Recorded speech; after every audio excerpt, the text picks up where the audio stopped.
ಇಂದು ಬೆಳಗ್ಗೆ 6 ಗಂಟೆಯಿಂದಲೇ ಸಾರಿಗೆ ನೌಕರರ ಮುಷ್ಕರ ಮುಂದುವರೆದಿದೆ. ಸಾರಿಗೆ ಇಲಾಖೆಯ 4 ನಿಗಮಗಳ ಬಸ್ಗಳ ಸಂಚಾರ ಸಂಪೂರ್ಣವಾಗಿ ಸ್ತಬ್ಧಗೊಂಡಿದೆ.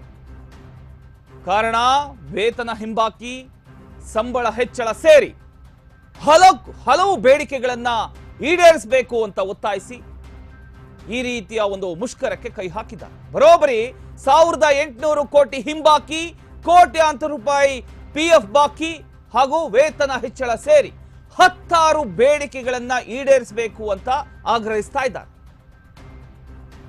ಹಿಂಬಾಕಿ ಕೊಡೋದಕ್ಕೆ ಒಪ್ಪದ ರಾಜ್ಯ ಸರ್ಕಾರ ಹಾಗೂ ನಿನ್ನೆ ನಡೆದಂತಹ ಸಂಧಾನ ಸಭೆ ವಿಫಲಗೊಂಡಿದೆ. BMTC, KSRTC ಬಸ್ಗಳ ಸಂಚಾರ ಇಲ್ಲದೆ ಸಾರ್ವಜನಿಕರು ಪರದಾಡ್ತಾ ಇದ್ದಾರೆ. ಖಾಸಗಿ ಬಸ್, ಟ್ರಾವೆಲ್ಸ್, ಆಟೋ, ಟ್ಯಾಕ್ಸಿಗಳ ಮೊರೆ ಹೋಗ್ತಾ ಇದ್ದಾರೆ ಜನರು. ಈಗ ಜನರ ಸಂಚಾರಕ್ಕೆ ತನ್ನದೇ ಪ್ರತ್ಯೇಕ ವ್ಯವಸ್ಥೆಯನ್ನ ಸರ್ಕಾರ ಮಾಡಿಕೊಳ್ತಾ ಇದೆ. ಸಂಚಾರಕ್ಕೆ ಬಸ್ಗಳಿಲ್ಲದೆ ವಿದ್ಯಾರ್ಥಿಗಳು, ಸಾರ್ವಜನಿಕರು ಪರದಾಡ್ತಾ ಇದ್ದಾರೆ. ನೀವು ದೃಶ್ಯದಲ್ಲಿ ಗಮನಿಸ್ತಾ ಇದ್ದೀರಿ ನೋಡಿ, ಪ್ರತಿಯೊಂದು ಡಿಪೋಗಳಲ್ಲೂ ಕೂಡ ಬಸ್ಗಳು ಇದೇ ರೀತಿ ನಿಂತಿದೆ. ಬಸ್ಗಳು ಸಂಚಾರ ಮಾಡ್ತಾ ಇಲ್ಲ. ಎಲ್ಲೂ ಕೂಡ ಬಸ್ ಸಂಚಾರ ಕಾಣಿಸ್ತಾ ಇಲ್ಲ. ಇವತ್ತು ಬೆಳಿಗ್ಗೆ 6 ಗಂಟೆಯಿಂದ ಮುಷ್ಕರ ನಡೀತಾ ಇದೆ. ಸಾರಿಗೆ ಇಲಾಖೆ ನೌಕರರು ಮುಷ್ಕರಕ್ಕೆ ಮುಂದಾಗಿದ್ದಾರೆ. ಇವತ್ತು ಬೆಳಗ್ಗೆ 6 ಗಂಟೆಯಿಂದ. ಕಾರಣ ವೇತನ ಹಿಂಬಾಕಿ, ಕೋಟ್ಯಾಂತರ ರೂಪಾಯಿ PF ಬಾಕಿ ಉಳಿಸಿಕೊಂಡಿರ್ತಕ್ಕಂಥದ್ದು ಸರ್ಕಾರ ಹಾಗೂ ಸಂಬಳ ಹೆಚ್ಚು ಮಾಡಿ ಅನ್ನೋದನ್ನ ಆ ಒಂದು ಬೇಡಿಕೆ ಇಟ್ಟು ಈ ರೀತಿಯ ಒಂದು ಮುಷ್ಕರಕ್ಕೆ ಕೈ ಹಾಕಿದ್ದಾರೆ. ನೀವು ದೃಶ್ಯದಲ್ಲಿ ಗಮನಿಸ್ತಾ ಇದ್ದೀರಿ.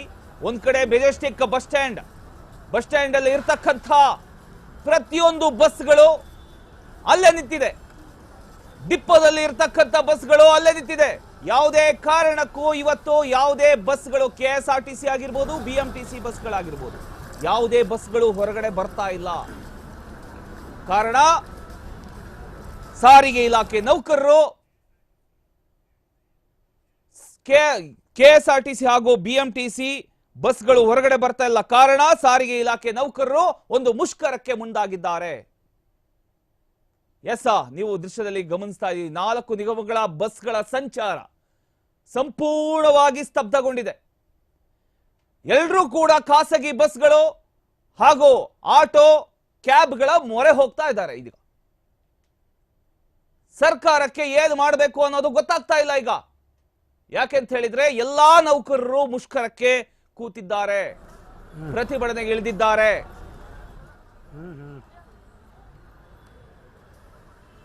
ನಿನ್ನೆ ಸಂಧಾನ ಸಭೆ ನಡೆಯಿತು, ಮಹತ್ವದ ಒಂದು ಮೀಟಿಂಗ್ ನಡೆಯಿತು.